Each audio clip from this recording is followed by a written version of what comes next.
So, match week 6 of the English Premier League kicks off tomorrow, of course, with that clash at GTEC Stadium, where Brentford, of course, welcome Man United. The brand Mbeumo derby. That's how so many people are timing it. Of course, there is a lot of conversation right now around Man United, and the media is trying to do their part, and on the other side, also the fans have their expectations. Of course, coming to a new season, the Man United fans expected a lot after what happened last season. Of course, finishing 15 in the Premier League. So, what is it about Man United that's causing a lot of controversy among people? I think the first thing that we have to consider is the fact that there's a lot of expectations among the fans, and you don't blame them. I think football is one sport that makes people so emotional, and we always want to expect the best with the team, even if the team doesn't really have a lot of quality players that really can push the club to maybe a top four finish. But maybe there is one thing that we have to all consider. Let's try and move with reality. And the reality is Man United do not belong to the top table right now. We are talking Arsenal, we are talking Liverpool, Chelsea, Manchester City, for example. Man United do not belong on the level of these four teams that I have named.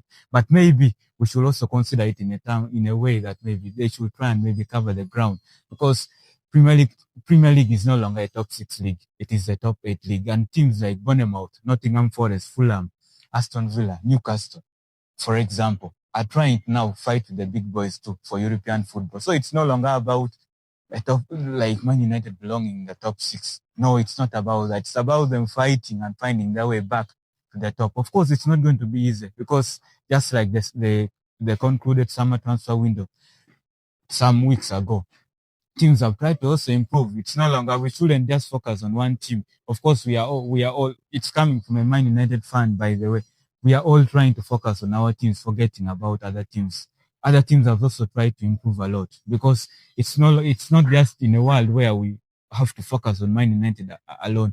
We also have to focus on other rival clubs as well. And they have done their part in improving. So, of course, coming into a new season, you expect a lot, maybe because of the signings, players like Matthias Cunha, Bryan, Mbeumo, and Benjamin Sesko, of course, doing a part in maybe a rise in expectations among the United fans. But maybe a little bit, like I've stated, let's try and move with the reality, okay? And the reality is maybe let's wait and see whether United can make it to the top 10 in the Premier League this season. It's not going to be easy. It's not a gimme that United has to finish in the top 10. They have to earn the right. That's something that people forget about. It's not that you are called Manchester United, so you have to finish in the top 10. It doesn't work like that. You have to earn the right to fight for your place in the top 10 in the Premier League. And I think that's best for competition. We don't want a league that maybe all the big clubs just like automatically finish in the top 10, like maybe in the Bundesliga, in the French League One. No, we want to see a league that big clubs fight with the small clubs that are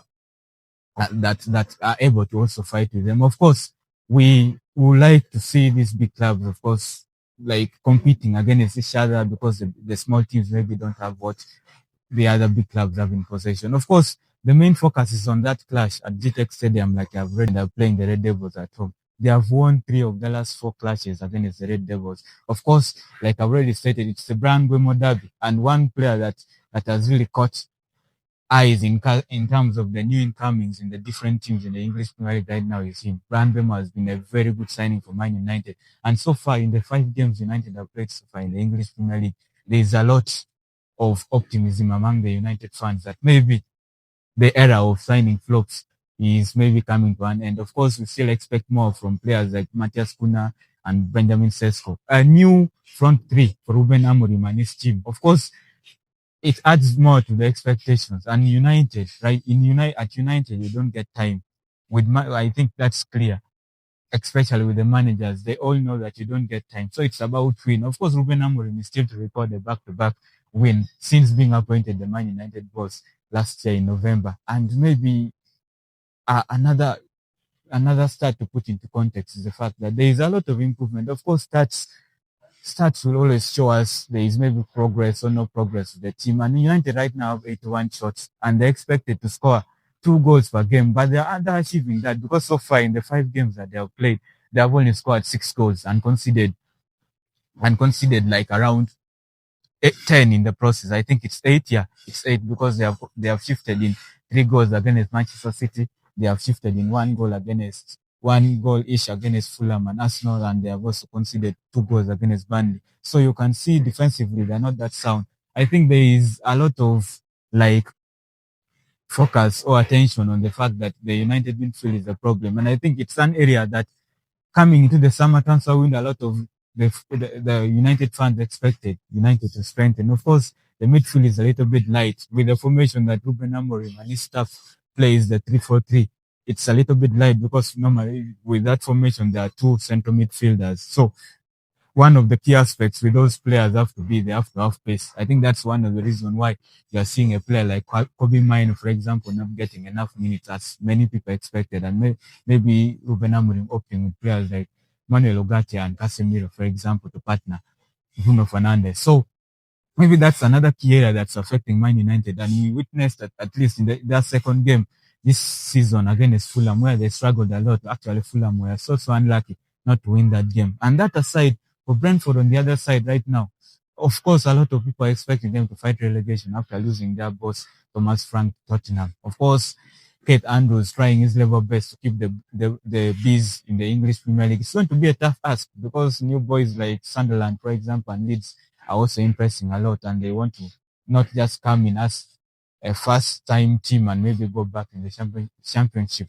next season, but they want to remain among the big boys, and maybe something that Brentford now have to earn the right to remain in the English Premier League. And of course, tomorrow's game against Man United present for them a chance to get some points. Of course, at home they have not been doing bad. That's a fact because the last game they played at home in the league was against Chelsea, and they got a 2-2 draw, and that's a very good point because you were playing against the world champions after all. And then of course they did beat Aston Villa at home too. So it's going to be a very tricky game for Man United because London itself, of course, Brentford is a London team. London itself has not been a good hunting ground for Man United. They have lost 15 out of the 24 fixtures that they have played against London teams. So you can see everything spelling right now about Man United is mediocrity. I think when you are losing 15 games out of the 24 you have played in London, that's mediocrity itself because a team like Man United, if the expectation is to fight for a top 10 finish in the English Premier League, then you have to improve on a start like that.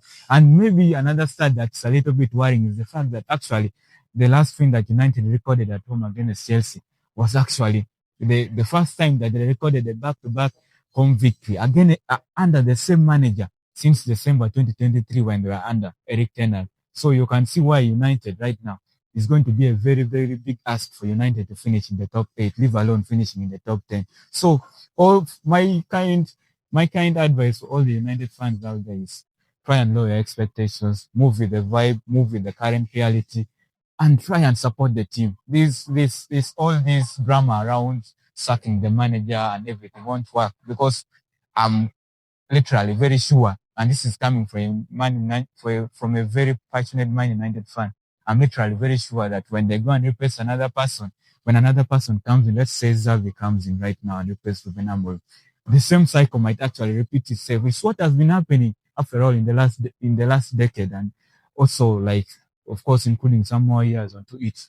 It's what has been happening. The fact that the same cycle repeats itself, changing managers all the time, allow Ruben Amorim to build his own side. Of course, so far he has signed only five to six players. I think his first signing, of course, was Patrick Doku in January January earlier this year, and then of course the additions of Bryan, Mbeumo, Matthias Kuna, Benjamin Sesko, and Sen Lamens, for example, and then Diego Leon, of course, also adding to that. So he doesn't have a first 11 that he can call his own.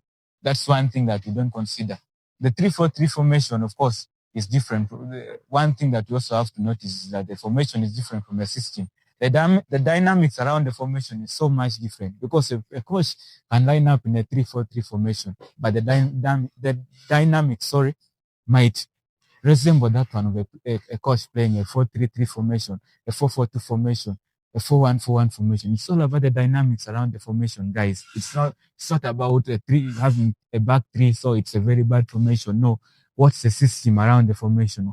What are the players being asked to do in that formation? That's what it's all about when you talk about the system. So allow Amorim to build his philosophy. And maybe the club owners have realized that maybe it's time to maybe back someone and give him time to build his own to build his own team, just like Mikel Arteta has done at Arsenal. So, what do you think about this game of